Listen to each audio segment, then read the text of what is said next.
Hello achievers, Learn24 academy में आप सभी का स्वागत है। सबसे पहले आपको हैप्पी होली। हो सकता है कल वीडियो ना बन पाए क्योंकि मुझे लगता है जो त्यौहार वगैरह होता है वो इन्जॉय करने चाहिए। खैर, हम बात कर रहे थे आज बहुत ही मतलब कॉन्ट्रोवर्शियल टॉपिक है। इस पर अलग अलग राय हो सकती है, मैं मना नहीं कर रहा, लेकिन जो मैंने अपने पर्सनल एक्सपीरियंस से देखा है मैं उसके बारे में बात करूँगा। वो है किस्मत का हमारे एग्ज़ाम्स को पास करने में कितना रोल रहता है, किस्मत का प्रभाव। देखिए होता क्या है, 3 तरह के पेपर होते हैं, या आप कहें 3 स्टेज ऑफ सिलेक्शन है। पहला पेपर प्रिलिमिनरी, जो कि ऑब्जेक्टिव होता है, जो किस्मत है वो इसी पे डिपेंड करेगी पेपर किस तरह का है। दूसरा सब्जेक्टिव, जिसमें आप लिखते ही चले जाते हैं। और तीसरा इंटरव्यू।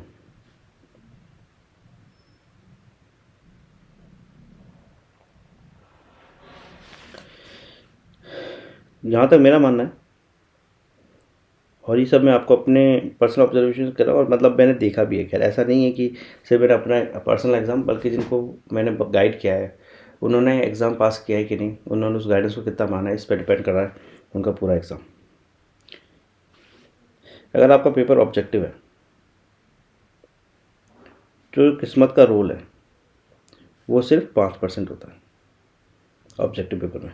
5% भी मैं बस बेसिकली बताऊँ आपको, थोड़ा ज़्यादा ही लीवरेज दे रहा हूँ, नहीं तो मुझे लगता है 3% से ज़्यादा नहीं होता। 3% से 5% मान लीजिए। कोई 5, अगर आप मैक्सिमम मानना चाहते 5% है, वरना 3% ज़्यादा नहीं होता। और वही मैं बता देता हूँ कहाँ कहाँ होता है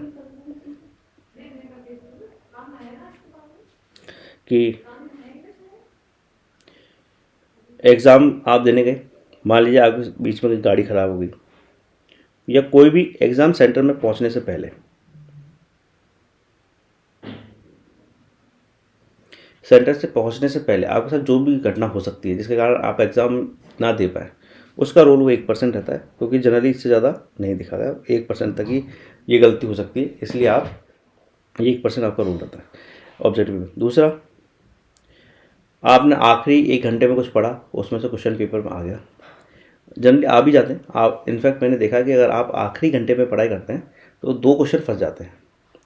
2 क्वेश्चन कई बार मैंने देखा, कई पेपर्स मैंने दिए, तो इसलिए मुझे पता है 2 क्वेश्चन आ ही जाते हैं। इसलिए हमेशा बहुत से लोग बोलते हैं आखिरी टाइम में नहीं पढ़ना चाहिए, लेकिन मैं माना आखिरी मिनट तक पढ़ते रहना चाहिए। देखते रहो, कोई ऐसा नहीं कि आप अब कोई कंसेप्ट तो याद कर नहीं पाओगे, बल्कि आपने जो पढ़ा है उसी को रिवाइज करना होता है। 1 से 2 क्वेश्चन आराम से आते ही आते हैं, कुछ क्लैरिटी आ जाती है जिसके कारण आपके एक आध क्वेश्चन सही हो जाता है। तो 1% रोल ये रहता है। और जो ऑब्जेक्टिव पेपर में 1% और आप मान लीजिए जो रोल रहता है वो बेसिकली इस बात का रहता है। तो बेसिकली जो रहता है, ये इतना ही रोल रहता है किस्मत का। इसको आप 3% मान लीजिए, ऊपर का 1% है, ये 2% है, तो 3% तक मान लीजिए। 1-2% और ज़्यादा किसी पॉइंट को आप देना चाहें तो वो दे सकते हैं। ऑब्जेक्टिव पेपर में इससे ज़्यादा रोल नहीं रहता, यानी आपका ऑब्जेक्टिव पेपर।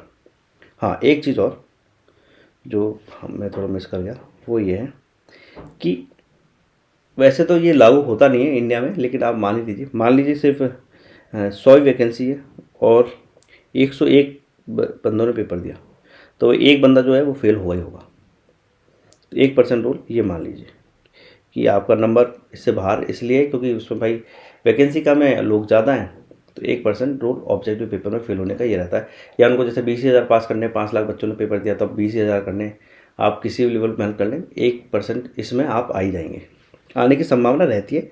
हालांकि ये जो परसेंटेज है जो मैं आखिरी वाला बता रहा हूँ कि नंबर ऑफ स्टूडेंट ज़्यादा है, पासिंग कम है, ये मेहनत पे ही डिसाइड हो जाता है।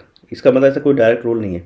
हाँ, विदेश में है कि लगभग सभी हिसाब से मेहनत करते हैं, बराबर से मेहनत करते हैं, और वहाँ पर क्या है कि फॉर्म भी ऐसे ही लगभग बराबर से ही जाते हैं। 100 वैकेंसी के लिए 102 103 से फॉर्म चले जाएंगे, तो 100 लोग सिलेक्ट कर लेंगे, 2 हटा दिए जाएंगे। इंडिया में एप्लीकेबल नहीं, यहाँ पर तो हज़ारों गुना लोग पेपर ज़्यादा देते हैं।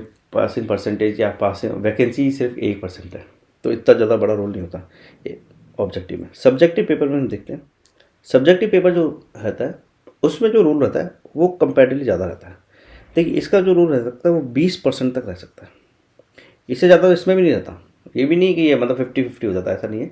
20% होता है। 99% जो स्टूडेंट्स फेल होते हैं बहुत मेहनत करके, आप देखना वो 5-10% मार्क्स ही रह जाते हैं, और वो सिर्फ और सिर्फ किस्मत के नंबर है और कुछ भी नहीं है। और इसमें क्या रहता है, जैसे एग्जामिनर मान लीजिए, जैसा कि मैंने अपने कई दोस्तों से बात की थी जो यूपीएससी में ही उस वक्त पोस्टेड थे, और वो जो एग्ज़ाम सेंटर होता है जिसमें कॉपी चेक होती है उसमें रहते थे। तो उन्होंने बताया था कि देखिए अगर आपकी कॉपी इवनिंग टाइम में फंस गई तो आपको कम नंबर मिलने की संभावना है, क्योंकि एग्जामिनर जल्दी में होता है तो वो ज़्यादा देखता नहीं है। उसमें अगर आपकी हैंड राइटिंग भी ख़राब है, हैंड राइटिंग का काफ़ी रोल रहता है यूपीएससी के पेपर में। हैंड राइटिंग का रोल लगभग मान लीजिए 10 से 15% तक रहता है। अगर आपकी हैंड राइटिंग ख़राब है तो भले ही कितने इंटेलिजेंट हों आप, आपके नंबर कटने की संभावना बहुत ज़्यादा हो जाती है। और हैंड राइटिंग ख़राब है और इवनिंग में पेपर फंस गया चेकिंग के लिए, तो आप ये सोचिए 20 से 25% तक आपकी किस्मत ख़राब हो गई है। मैंने ऐसे बहुत से दोस्त देखे, इनमें इंक्लूडिंग मैं भी देख सकता हूँ, और जिनकी हैंड राइटिंग मुझसे ज़्यादा ख़राब थी, जिनकी परफॉर्मेंस वैसे एग्जाम्स में ज़्यादा आती थी, लेकिन एग्ज़ाम जो मेंस एग्ज़ाम था उसमें मुझसे कम आ जाती थी, क्योंकि मेरी हैंड राइटिंग उनसे थोड़ी बेटर थी। मेरी हैंड राइटिंग बहुत अच्छी नहीं थी, तो उससे वो प्रॉब्लम रही। मेंस को पास करने में या मेंस में एग्ज़ाम सिक्योर करने में, स्कोर्स सिक्योर करने में बहुत प्रॉब्लम आई यूपीएससी के। हाँ, स्टेट सिविल सर्विसेज में सिलेक्ट हो गया और उसमें कोई खास नहीं था, उसमें तो आप वैसे भी चले जाते। अगर तो यूपीएससी के लेवल की आपने प्रिपरेशन करिए तो एग्ज़ाम जो स्टेट एग्ज़ाम होता है वो वैसे ही पास हो जाता है, उसमें ज़्यादा मेहनत नहीं करनी पड़ती। 5-10 दिन भी बहुत मेहनत कर लो तो मैं बता रहा हूँ महीने भर मेहनत कर लो तो आपको सिलेक्शन हो जाएगा, अगर आपने यूपीएससी ढंग से प्रिपरेशन की हुई है। फिर है इंटरव्यू। इसमें बाइजनेस होती है, इसमें किस्मत नहीं। देखिए इंटरव्यू जो होता है वो इंसान होता है और उसके अपने बाइजेस होते हैं, भले वो वहाँ पर नहीं दिखा रहा होगा, इसलिए इसमें आप बहुत हद तक डिस्टिंक्शन लगा दिए। लेकिन फिर भी आपके 10 से 20 नंबर या 30 नंबर इस बात पर वेराई कर सकते हैं। आपको 30-40 नंबर कम या ज़्यादा मिल सकते हैं इस बात पर कि वो किसी बात पर बाइस हो इंटरव्यू। तो यहाँ भी आप मान लीजिए लगभग 20 से 25% तक का रोल रहता है किस्मत पर, इससे ज़्यादा नहीं रह पाता, क्योंकि अब काफ़ी हद तक रिस्ट्रिक्शन है कि आपके मान लीजिए सब पेपर्स में अच्छे हैं तो इंटरव्यू में इतने कम नंबर क्यों आए, क्या कारण है। और कई जगह बेईमानी भी होती है, देखा भी गया है, कई बार खबरें भी आई हैं। तो ये रहता है, तो 20-25% इसका रूल रहता है। और मेंस में 20-25% रहता है, 20-25 नहीं मान लीजिए 20% मान लीजिए। ऑब्जेक्टिव में लेकिन नहीं रहता। और 90 खास बात यह कि इंडिया में जो पेपर्स हैं 90% पेपर्स ऑब्जेक्टिव होते हैं और सिंगल स्टेज के होते हैं। इनफैक्ट एसएससी में तो जो मेंस भी है, अब एसएससी के अंदर जो मेंस भी है वो भी ऑब्जेक्टिव रहता है। और ऑब्जेक्टिव जो पेपर होता है, कोई कुछ भी कहे, मैं आपको अपने पर्सनल एक्सपीरियंस से बता रहा हूँ, ऑब्जेक्टिव पेपर में सिर्फ और सिर्फ आपकी मेहनत डिपेंड करती है और कुछ नहीं रहेगा। प्रॉपर गाइडेंस, अगर किसी इंसान को प्रॉपर गाइडेंस मिल जाए और प्रॉपर गाइडेंस पे वो यकीन करे। कई लोग ऐसे भी होते हैं गाइडेंस तो मिल रही होती है लेकिन वो यकीन नहीं करते, ऐसे कई लोग हैं। आपको बिल्कुल अच्छी गाइडेंस दी जाएगी, आप ये फॉलो कीजिए, और ऐसे इंसान के द्वारा की जाएगी जो बहुत सक्सेसफुल है, आपने कम से कम 6-7 एग्जाम को क्लियर कर चुका है, फर्स्ट अटैम्प्ट में ही क्लियर कर चुका है, ये भी नहीं सेकंड अटैम्प्ट लिया हो। सिवाय सिविल सर्विसेज के मैंने कभी भी अपनी ज़िंदगी में सेकंड अटैम्प्ट नहीं लिया किसी पेपर में। फर्स्ट अटैम्प्ट में ही सारे एग्जाम क्लियर करता चला गया।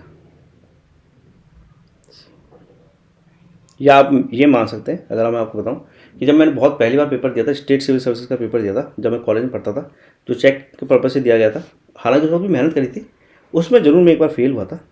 बट जब मेरी कॉलेज पढ़ाई कंप्लीट हो गई उसके बाद मैं कभी फेल नहीं हुआ और फर्स्ट अटैम्प्ट में क्लियर करता गया, इंक्लूडिंग यूपीएससी प्री जो था वो मैंने फर्स्ट अटैम्प्ट में क्लियर कर लिया था। और आप यकीन नहीं मानेंगे, कई लोग इसको झूठ मानेंगे, लेकिन मैं आज भी उस पल को याद करता हूँ थोड़ा सा कि किस्मत कितना बड़ा रोल कर सकती है। जब मैं प्री देके आया था यूपीएससी का, तो मैंने अपनी मदर को आते ही कहा था कि लोग पता नहीं क्यों डरते हैं यूपीएससी को, प्री तो बहुत ईजी सा पेपर होता है, इतना कोई डिफ़िकल्ट होता नहीं है जितना लोग बोलते हैं। ये मेरे वर्डिंग्स थे। और उसके बाद जो मेंस में मेरी हालत ख़राब हुई, मेंस क्लियर करने में यूपीएससी का प्री बहुत डिफ़िकल्टीज का सामना करना पड़ा। हुआ भी, इंटरव्यू तक भी मैं गया, लेकिन चलो फाइनल सिलेक्शन यूपीएससी में नहीं हुआ, स्टेट सिविल सर्विसेज में हो गया था, पहली बार में हो गया था। कोई खास मेहनत नहीं, कुछ नहीं, आप सिंपल सा पढ़ के चले गए थे। 10-5 दिन पढ़ा था मैं, अब मुझे आज भी याद है मैं 4 दिन पढ़ा था, और उस वक्त मैं जॉब भी कर रहा था। आरबीआई का मैंने पेपर दिया, Reserve Bank of India, grade B manager. RBI में इससे ऊंची पोस्ट पर तब सिलेक्शन होते ही नहीं थे, अभी भी नहीं होते बिना एक्सपीरियंस के, तो डायरेक्ट ग्रेड बी बनते हैं आप। लगभग आज की डेट में मान लीजिए लगभग 1-1.25 लाख सैलरी मिलेगी आपको, 1 to 1.25 इस पर सिलेक्ट होता है। ये फर्स्ट टर्म में क्लियर किया था without any coaching, without any guidance, without any, मतलब पूछा ही नहीं था मैंने, मैं ऐसे चला गया था इसको पेपर देने, क्योंकि मैंने सिविल सर्विसेज के लिए बहुत ज़्यादा प्रिपरेशन की हुई थी। और ख़ास तौर से प्री की बहुत ज़्यादा, सिविल्स की प्री की आप सोच ही सकते हैं कि मैंने जब ये आके बोला घर वालों को, पेपर दे के आने के बाद मैंने बोला कि पेपर इतना ईजी था, लोग पता नहीं क्यों डरते हैं, तो आप सोच सकते हैं किस लेवल की मेरी प्रिपरेशन रही होगी। SBI में हुआ मेरा, उस साल मैंने काफ़ी पेपर्स दिए थे, सिविल सर्विस भी, SBI, RBI दिया था उसके अगले साल, जब पहली बार में मेंस क्वालिफाई नहीं हुआ था मेरा सिविल्स का। SBI हो गया था, SBI की जॉब मैं छोड़ कर आ गया था, जाके ज्वाइन करी, फिर मुझे लगा कि यार नहीं, थोड़ी मेहनत कर लेनी चाहिए। अभी मतलब उम्र भी कोई ख़ास नहीं थी, 21 साल ही थी, और आप कह सकते हैं जैसे आसमां था मेरे सामने पूरा। तो मैंने SBI का PO में तब हो गया था, तो मैं गया और वापस लौट आया, मतलब जिस दिन गया था उसी दिन उसको रिज़ाइन पकड़ाया और लौट आया। मैंने कहा ठीक है, मैं जा रहा हूँ। मुझे यकीन था जॉब तो अच्छी लगी जाएगी। SSC का पेपर उस वक्त दे रखा था मैंने, SSC पास हो रहा था, मुझे पता था SSC पास हो जाएगा। RBI का दिया, RBI पास हो गया, ग्रेड बी मैनेजर बन गए, जॉब ज्वाइन कर ली। फिर सिविल्स देते रहे, मेंस दिया, इंटरव्यू दिया, खैर फाइनल सिलेक्शन नहीं हुआ, वो ठीक है। जो इसलिए मुझे लगता है कि जो मेंस होता है उसमें 10% आपका सक्सेस होती है। मैं लगभग रहा भी 30-35 नंबर से ही था, 35 नंबर से था। अगर मुझे 35 नंबर और होते तो मेरा सिलेक्शन हो जाता। प्रॉपर IAS नहीं मिलती, लेकिन कहीं तो आप सेंटर मतलब एंटर कर जाते, और फिर उसके बाद हो सकता और बेटर हो जाता, क्योंकि टाइम की एक्चुअली शॉर्टेज रही थी मेरे पास, काफ़ी शॉर्टेज रही, कुछ कारणों से रहती थी।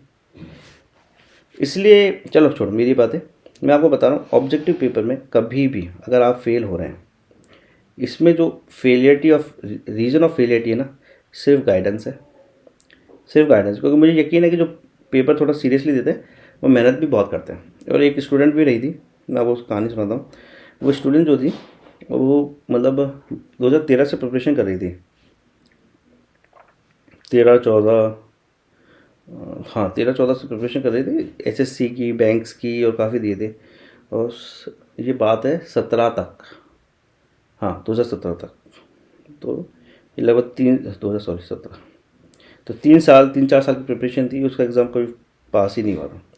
और वो क्या हुआ था, ऐसे बात करते हुए मैं बात कर रहा था तो वो मिल गई, तो मतलब तब मेरी काफ़ी जॉब्स, मतलब मैंने काफ़ी एग्ज़ाम पास कर लिए। तो वो मुझसे बोली कि सर क्या है कि, बोले सरकारी जॉब तो क्या किस्मत वालों की लगती है, और मैंने इतनी मेहनत करी, कोचिंग करी, मतलब रेजिडेंशियल कोचिंग करी सिटी में आकर, वो गांव से थोड़ा सा बैकवर्ड एरिया से बिलोंग करते थे, तो लेकिन मेरी नहीं लगी, मेरे पापा बहुत दुखी रहते हैं। तो मैंने कहा कि ठीक है, मैंने कहा तुम्हारा एग्ज़ाम में कितना वक्त है। तब वो राजस्थान में रीट का एग्ज़ाम दे रहे थे, 2018 के आसपास का है शादी, 18 में शायद सिलेक्शन हो गया था, 18 का एग्ज़ाम है, तो रीट का एग्ज़ाम दे रहे थे। तो उन्होंने मुझे बताया कि 3 महीने का मेरे पास टाइम, 3 महीने बाद पेपर है, बोले लेकिन कभी हुआ नहीं, तो अभी भी पता नहीं होगा कि नहीं होगा। तो मैंने कहा कि चलो कोई बात नहीं, मैं तुम उस वक्त वो स्कूल में टीचर थी, एक स्कूल में, प्राइवेट स्कूल में पढ़ा रहे थे। तो मैंने कहा कि मैं जैसा करो ना वैसा करो, तुम्हारा हो जाएगा सिलेक्शन, 3 महीने is more than enough time objective paper pass करने के लिए, अगर आपने पढ़ाई कर रखी है। अगर बिल्कुल पढ़ाई नहीं करी तब थोड़ा सा अलग है, लेकिन आपने अच्छी खासी पढ़ाई कर रखी, मतलब 50% आपका स्कोर आ जाता है, कोई ज़रूरी नहीं आप पास हो रहे हो, 40 से 50% का स्कोर आपका आ जाता है। तो आपको ऑब्जेक्टिव पेपर पे सिलेक्शन लेने के लिए 3 महीने मोर देन इनफ होते हैं। तो मैंने उनको कहा कि आप ऐसा करो, छोड़ो, इससे रिज़ाइन कर दो, है, और पूरे दिन अगर आप पढ़ोगे तो आपको सिलेक्शन हो जाएगा। तो वो पहले तो हेजिटेट करेगी, जॉब भी छूट जाएगी। मैंने कहा लेकिन मैं गारंटी देता हूँ तुम्हारा सिलेक्शन हो जाएगा, क्योंकि मैंने खुद एग्ज़ाम पास करे तो मुझे अच्छे से पता था कि पेपर कैसे पास होता है। और होपफुली उसने मेरी बात मान ली, और फाइनली क्या हुआ, 3 महीने बाद पेपर हुआ और फाइनल उसका सिलेक्शन हो गया। मैंने जो लड़की ऐसे कह रही थी कि जो गवर्नमेंट जॉब है वो सिर्फ किस्मत वालों को मिलती है, तो वो किस्मत बदल दी गई। ऑब्जेक्टिव पेपर में मैं आपको ये गारंटी दे सकता हूँ कि अगर आप जो हम गाइडेंस देते हैं, मैं क्या कर रहा हूँ, मतलब पढ़ आप किसी से भी लीजिए, मैं ये नहीं कर रहा आप हमसे पढ़िए, पढ़ आप किसी से भी लीजिए, लेकिन जो गाइडेंस हम दे रहे हैं कि आपको किस तरीके से पढ़ाई करनी है, बस वो फॉलो कर लीजिए और आपका सिलेक्शन हो जाएगा, श्योर सिलेक्शन हो जाएगा। आपको कुछ भी सोचने, बोलने, करने की ज़रूरत नहीं पड़ेगी, 100% सिलेक्शन हो जाएगा, बस में मेहनत चाहिए होती है। Thank you. अगर कोई कमेंट हो तो आप पूछ सकते हैं।